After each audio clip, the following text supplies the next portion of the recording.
When Molly Drew Dogs by Deborah Kerbel. Illustrated by Lis Xu.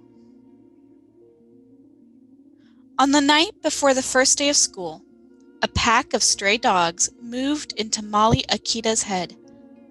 They were friendly, but a bit wild. They scampered through her thoughts and yapped at the door to her dreams. When they got restless, they scratched at her brain, begging to be let out. So, Molly started drawing them. Everywhere. When Molly drew dogs, her heart sat up and smiled. Not everyone felt the same way. Molly's new teacher, Miss Shepherd, must have been allergic to dogs. It's time to get serious, Molly. Focus on your work.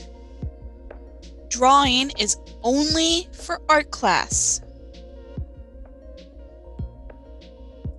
But Molly's dogs were stubborn.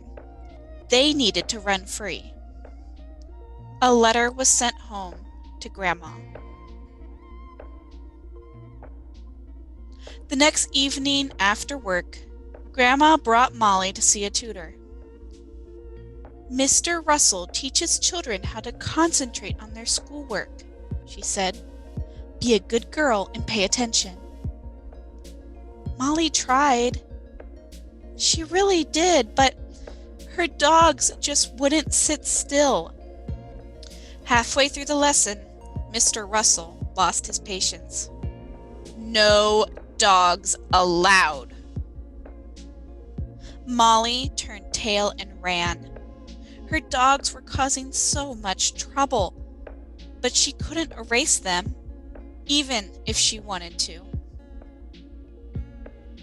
She ran and ran until a pattering of raindrops brought her to a stop. Wiping her eyes, she looked around. There was just enough light for her to see that she was lost. As the clouds opened up, she ducked inside a garden shed, the closest shelter she could find. It was scary out in the world, all by herself. Molly pulled out her chalk. She gave the littlest dog a coat because he would be chilly on a night like this. Then she drew coats for the rest in case they were cold too. She drew bowls of food because they were probably very hungry. Her stomach whined in sympathy. Surrounded by a pack of friendly faces, Molly fell asleep.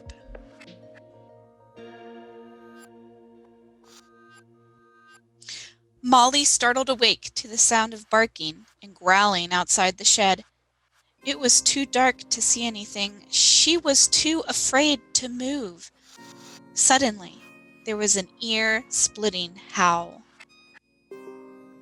And then, silence. Molly curled up into a ball in the far corner of the shed and wished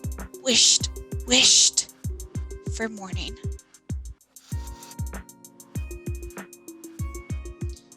In the fuzzy light of dawn, a face appeared at the door. Molly, we've been looking everywhere for you. I heard barking and howling. What happened? There was a robber in the neighborhood last night, but a pack of dogs scared him off. A pack of dogs wearing coats. Molly turned toward her drawings from the night before. Miss Shepherd stared at the dogs for a long time. Then she stared at Molly for even longer. Finally, she held out her hand. Let's get you home.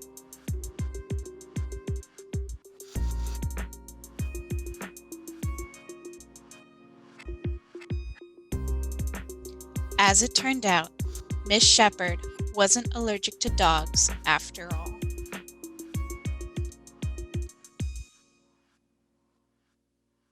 Sometimes in life, we can feel scared or sad or lonely or afraid.